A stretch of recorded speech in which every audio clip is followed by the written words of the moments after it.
오늘 본문은 할례의 유래에 대한 말씀이 기록되어져 있습니다.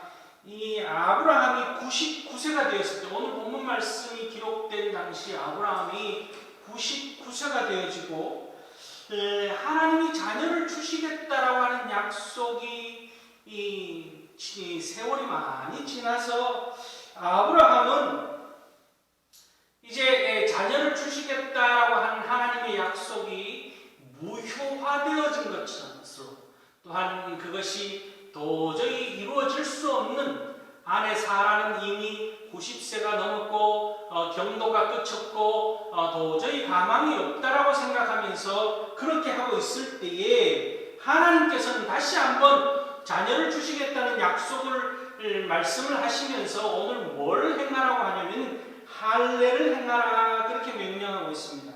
10절 말씀을 보면은 너희 중 남자는 다 할례를 받으라. 이것이 나와 너희와 너희 후손 사이에 지킬 내 언약이니라, 이렇게 말하고 있습니다.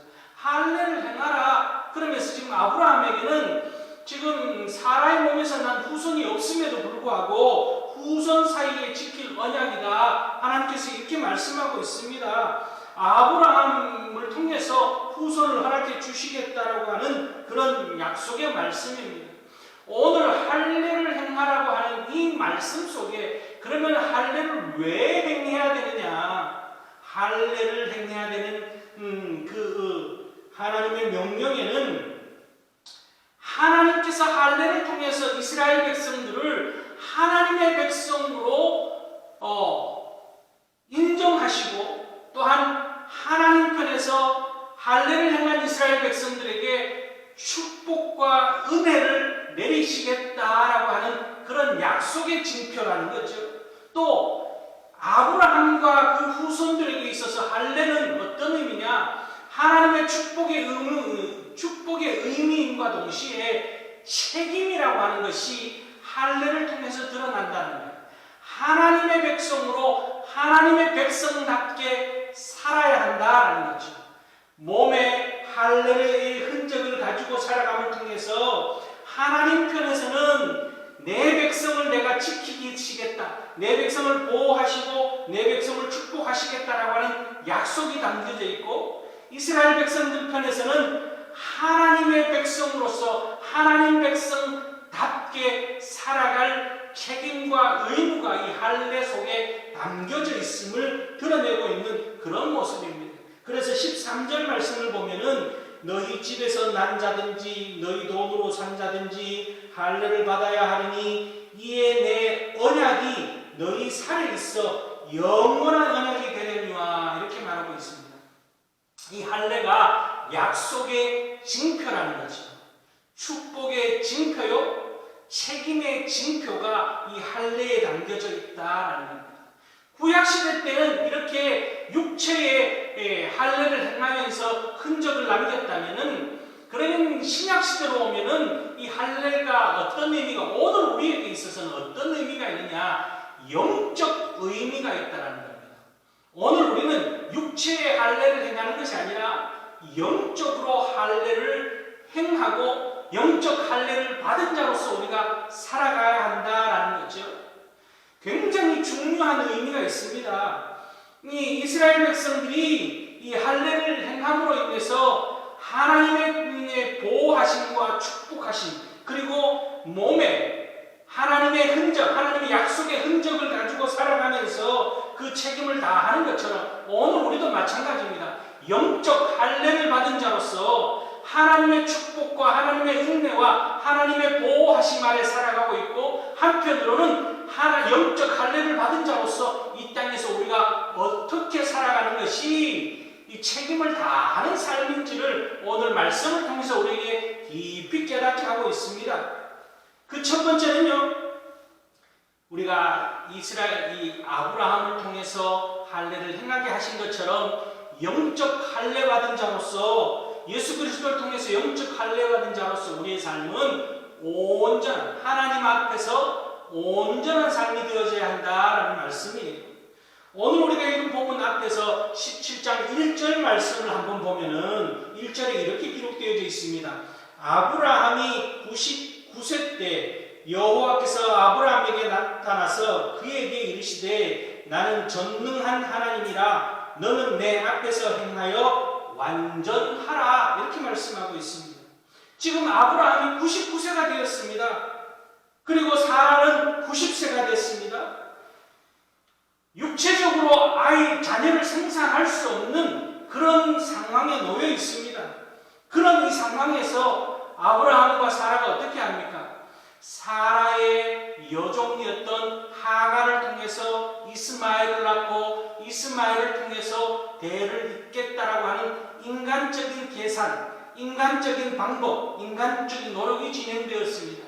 그런데 오늘 하나님께서는 아브라함에게 찾아오셔서 뭐라 그러냐면은 지금 이 17장 1절 이하의 말씀에서부터 17장 전반적으로 뭘 말하냐면 그거는 너의 생각이고 내 생각은 사라를 통해서 후손을 허락하시겠다라고 하는 약속의 말씀이 이제 시작되고 있는 것이 17장 1절의 말씀입니다. 그 오늘 17장 내용 가운데 이 하나님의 말씀을 듣고 아브라함이 어떻게 행동했냐 하면요. 17절 말씀을 한번 보세요. 17절 말씀 아브라함이 엎드려 웃으며 마음속으로 이르되 100세 된 사람이 어찌 자식을 낳을까 사라는 90세니 어찌 출산하리요 이렇게 말하고 있습니다. 불가능하다라는 겁니다. 인간적으로는 불가능하다는 거예요. 방법이 없다라는 거죠. 누가 생각해도 방법이 없습니다. 요즘처럼 의술이 발달해서 인공 수정이 되는 것도 아니고 방법이 없는 그런 시대입니다. 그러니까 아브라함은 하나님의 약속의 말씀을 들으면서도 콧웃음 치고 있는 그런 모습입니다. 하나님 도저히 불가능한 얘기입니다. 그런 가운데 하나님께서 오늘 뭐라 그러냐면 17장 1절 말씀에서 하나님이 자신을 뭐라고 소개하고 있습니까? 나는 전능한 하나님이라 이렇게 자기를 소개하고 있습니다. 하나님 자신이 전능한 하나님이라 이렇게 말씀하고 있습니다. 하나님이 하나님 자신을 지금 이 전능한 하나님이다라고 말씀하시는 것이 구약 창세기에 처음 등장하는 단어입니다. 히브리어로 이 전능하신 하나님이라고 쓰는 것은 이 창세기 1장에서부터 오늘 17장까지 오는 가운데 처음 사용한 표현입니다. 나는 전능한 하나님이다. 그 말은 뭐냐면은 너의 생각 속에서는 불가능하다 할지라도 내 생각과 내 계획 속에서는 너에게 약속한 후손에 대한 약속이 무효가 아니라 유효하다. 나는 그렇게 불가능을 가능하게 하는 하나님이다. 지금 이렇게 말씀하고 있습니다. 전능하신 하나님이다. 여러분, 아브라함에게 찾아오신 전능하신 하나님이 오늘 우리가 만나는 하나님, 오늘 우리에게 찾아오셔서 말씀하시는 하나님, 그 하나님이 전능하신 하나님이신 줄 믿으실 수 있기를 바랍니다. 그러면서 아브라함에게 뭘 이야기하냐면은 17장 1절 하반절에 나는 전능하신 하나님이라 너는 내 앞에서 행하여 완전하라 이렇게 말하고 있습니다.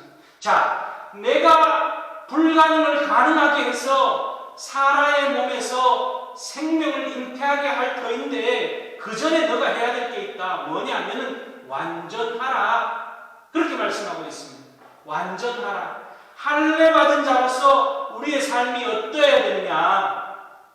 하나님의 약속의 증표인 할례를 받은 자로서 우리는 하나님 앞에 완전해야 된다. 온전해야 된다. 그 말씀하고 있습니다. 이 완전해야 된다, 온전해야 된다라는 말씀은 어떤 뜻이냐면 그 원어적인 의미로 찾아 들어가면은 늘 하나님의 임재 앞에서 또 하나님의 사명을 온전히 감당하는 자로서 성숙된 성화의 삶을 살아야 한다라는 그런 뜻이 담겨져 있습니다.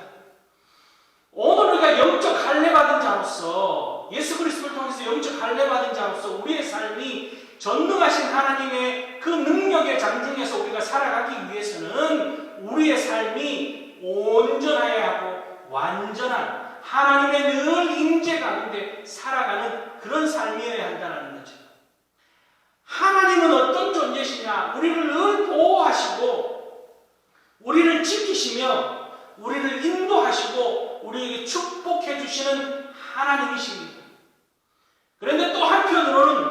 하나님은 어떤 하나님이시냐? 우리가 하나님 앞에서 거룩한 삶, 성화의 삶, 하나님의 사명을 잘 감당하는 삶을 살기를 원하시는 것이 하나님의 뜻이라는 거죠. 창세기 12장에 보면은 아브라함을 부르시면서 그렇게 말씀하시는, 본토 친척 아버지의 집을 떠나 내가 너에게 지시할 땅으로 가라. 내가 너를 복이 되게 하겠다. 그렇게 말씀합니다. 복이 되게 하겠다라는 것은 모든 축복이 아브라함으로부터 출발되게 하겠다는 거예요. 아브라함이 복을 전하는 그런 하나님의 축복이 아브라함부터 뻗어나가게 하는 그런 복의 원천이 되겠다라고 하는 그런 말씀입니다. 자, 아브라함이 복의 원천이 되려면 어떤 모습이어야 하냐? 온전한 모습이어야만 해요. 불순물이 없는, 그죠? 순도 100% 깨끗해야만이, 그 깨끗한 물을 흘려보내야만이 그렇게 복을 전할 수 있는 거죠. 성화의 삶을 사는 것이 온전한 모습이라는 겁니다. 오늘 우리도 마찬가지입니다. 영적 할례를 받은 자로서 우리의 삶이 어떠해야 되느냐? 하나님 앞에서 늘 온전히 거룩한 삶, 성화의 삶, 하나님의 귀한 사명을 잘 감당하는 삶, 하나님께서 늘 내 앞에 계신다는 사실을 잊지 않고 하나님의 임재 가운데 하나님의 뜻을 이루어가는 그런 삶이 온전한 삶이라는 사실을 기억하고 하나님의 축복과 하나님의 은혜와 하나님의 인도하심과 하나님의 보호하심 가운데서 우리는 또한 우리에게 허락된 사명을 끝까지 잘 감당함으로 인하여서 오늘 아브라함에게 말씀하신 것처럼 완전한 삶, 온전한 삶을 이루어가는 그런 성화된 모습으로 사는 우리들이 될 수 있기를 주님의 이름으로 축원합니다. 두 번째는요, 우리가 이 영적 할례를 받은 자로서 하나님의 백성답게 사는 비결은 세상과는 다른 모습으로 살아가야 한다라는 거예요. 우리가 살아가면서 세상 사람들과 같은 모습도 있습니다. 먹는 것, 입는 것, 또 우리가 잠자리를 하는 것, 이 보편적인 것은 다 똑같습니다. 그죠? 믿는 사람도 먹어야 되고 안 믿는 사람도 먹고 삽니다.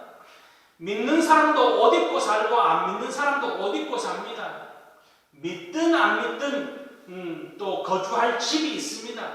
보편적으로 다 똑같은 게 있는가 하면은 다른 것도 있다는 거죠. 여러분, 군인을 보면 우리는 그렇게 특별한 신분에 있는 사람들에게는 그 특별한 신분의 가치를 요구합니다. 군인을 보고 군인다워야 된다, 군인 정신이 있어야 된다, 이렇게 말하죠. 또 우리 지금 산불이 크게 나서 이제 며칠째 계속 산불이 나고 있고 또 산불로 인해서 재해를 입은 많은 분들이 있습니다. 참 안타까운 일들이죠. 근데 그 산불을 끄기 위해서 밤낮 없이 희생하시는 분들이 있습니다. 소방공무원들, 또 산림청에 일하시는 분들은 정말 희생하면서 자신이 가지고 있는 그 직업정신을 가지고 희생하며 그렇게 불을 끕니다. 우리는 그리스도인으로서의 가치 있는 인생, 그리스도인으로서 우리의 삶, 영적 할례 받은 자로서의 모습을 잃지 않는 것, 그것이 이 하나님의 백성다운 삶, 영적 할례 받은 자의 삶이라는 거죠. 오늘 13절 말씀 한번 보세요. 너희 집에서 난 자든지 너희 돈으로 산 자든지 할례를 받아야 하리니 이에 내 언약이 너희 살에 있어 영원한 언약이 되려니와, 이렇게 말하고 있습니다. 할례를 뭐라고 표현했냐면 내 언약이 너희 살에 있어, 이렇게 말합니다. 살에 있다라는 것은 흔적을 남겼다라는 거예요. 하나님과의 언약이 몸에 배어있다라는 그런 표현이죠. 하나님이 택한 백성으로 하나님의 백성다운 삶을 살아야 한다, 그 말씀입니다. 오늘 우리에게는 어떤 삶이어야 하냐? 영적 할례 받은 자로서, 예수 그리스도의 흔적을 가지고 있는 자로서 예수 그리스도의 흔적이 드러나지는 삶, 바꿔 말하면 소금과 같은 삶이 우리에게 있어져야 한다라는 그런 말씀입니다. 마태복음 5장 13절에 소금이 그 맛을 잃으면 아무 쓸데없어 밖에 버려진다라고 그렇게 말하고 있습니다.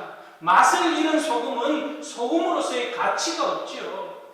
영적 할례 받은 자로서 오늘 살에, 우리의 영적인 살에 하나님의 영원한 언약이 새겨져 있는데 그리스도인으로서의 맛깔나는 인생을 살아야 되는데 소금이 맛이 없어서 맛을 내지 못하는 것 같은 그런 인생이라면은 우리는 가치 없는 인생이고 영적 할례를 받은 것이 무의미해지는 그런 인생이 되고 만다라는 거지요. 오늘 우리는 예수 그리스도를 통해서 영적 할례 받은 자로서 살아가고 있습니다. 세상 사람들은 자신의 이익을 위해서 이기적이고 계산적인 그런 삶을 살아갑니다. 먹고 또 거주하며 모든 의식주의 목적이 자신의 이익을 추구하는 그런 삶에 포커스가 맞춰져 있는 것이 세상 사람들이라면은 오늘 우리는 소금과 같은 삶을 살아야 된다는 거예요. 그러기 위해서는 이기적인 삶이 아니라 이타적인 삶, 계산적인 삶이 아니라 우리 주님께서 희생하신 것처럼 희생하는 삶, 그것이 다 잃어버리고 다 빼앗기는 것 같은 그런 모습이라 할지라도 하나님께서 약속하신 아브라함도 마찬가지였습니다. 이루어지지 않을 것 같은 그 모습 가운데 전능하신 하나님을 만남으로 인해서 모든 것을 이루는 놀라운 축복을 누렸던 것처럼 오늘 우리도 마찬가지입니다. 아무리 이 시대가 어려운 시대라 할지라도 소금의 사명을 잘 감당할 때 하나님께서는 우리의 모든 것을 책임지시고 채우시고 공급함을 통하여서 기적을 경험하며 맛보는 인생을 살아가는 그런 맛깔나는 인생을 사는 그런 우리들이 될 수 있기를 바랍니다. 마지막으로요, 우리의 인생은 영적 할례 받은 자로서 하나님의 백성으로서 우리의 삶은 예수 그리스도의 보혈을 기억하며 감사하는 삶이 되어져야 한다라는 거예요. 아브라함 시대, 구약 시대 때 할례를 행할 때에는 그 할례가 굉장히 고통스러웠습니다. 할례를 어떻게 행했냐면 요즘처럼 의술이 발달되어져 있고 마취제가 개발되어져서 행하는 것이 아니라 이 돌칼, 그죠? 돌칼을 가지고 나를 갈아서 돌칼로 포피를 베어내는 그런 작업을 합니다. 그런 과정을 거칩니다. 얼마나 고통스럽겠습니까? 그죠? 그렇게 행했습니다. 그러므로 인해서 돌칼로 포피를 베어내므로 인해서 피를 흘리고 그 피를 흘림을 통해서 이 하나의 살에 새겼다라고 그렇게 표현되고 있는 그런 말씀이죠. 마찬가지입니다. 예수 그리스도께서 오늘 우리가 영적 할례를 행하면 예수 그리스도께서 우리를 위하여서 피 흘리심으로 인하여서 우리가 할례 받은 하나님의 백성이 되어진 겁니다. 예수님께서는 잡히시기 전 마지막 제자들과 만찬 자리에서 그렇게 말씀하시죠. 너희를 위하여 주는 내 몸이라, 이 잔은 너희를 위하여 흘리는 내 피라, 그렇게 말씀하십니다. 몸과 피를 우리를 위해서 다 내어주시고 그렇게 십자가의 희생됨으로 인해서 우리가 영적 할례 받은 인생, 영적 할례 받은 축복된 하나님의 자녀가 다 되어졌다는 거예요. 우리가 예수 그리스도의 그 보혈을 통해서 죄 사함을 얻고 구원을 얻고 거룩한 하나님의 백성이 되어졌다는 사실을 한순간도 잊지 않고 늘 감사하며 살아가는 거예요. 우리가 이 감사를 잊어버려서는 안 되는 거예요. 늘 감사하며 사는 것이 영적 할례 받은 자로서의 참 모습이라는 것. 또한 영적 할례 받은 예수 그리스도의 보혈을 통해서 죄 사함 받고 구원 받고 거룩한 하나님의 백성 되어졌다는 것을 증거하며 자랑하며 그렇게 하나님의 영광을 드러내며 사는 삶, 나를 드러내는 것이 아니라 하나님 앞에 늘 감사하며 하나님을 예수 그리스도를 드러내는 삶이 거룩한 백성으로서의 삶이라는 사실을 우리가 기억해야 할 것입니다. 오늘 말씀을 통해서 우리에게 이 할례, 아브라함이 하나님께서 아브라함에게 할례를 행하게 하신 참뜻이 무엇인지 우리에게 깊이 깨닫게 하고 있습니다. 오늘 우리가 예수 그리스도를 통해서 영적 할례 받은 자로서 늘 하나님 앞에 서 있는 모습으로 하나님을 내 안에 모시고 살아가는, 또한 하나님 앞에 늘 서서 하나님의 거룩한 사명을 감당하는, 성화의 삶을 감당하는 그런 영적 할례 받은 자로서의 삶을 살아가는 그런 우리들이 되어야 할 수 있길 바랍니다. 또한 주님의 그 보혈의 피공로가 헛되지 않는 거룩한 하나님의 백성으로서 감사하며 증림된 삶을 감당하며, 또한 우리가 빛으로 소금으로 살아갈 수 있는 가치 있는 인생을 사는 그런 우리 모두가 될 수 있기를 주님의 이름으로 축원합니다. 기도하시겠습니다.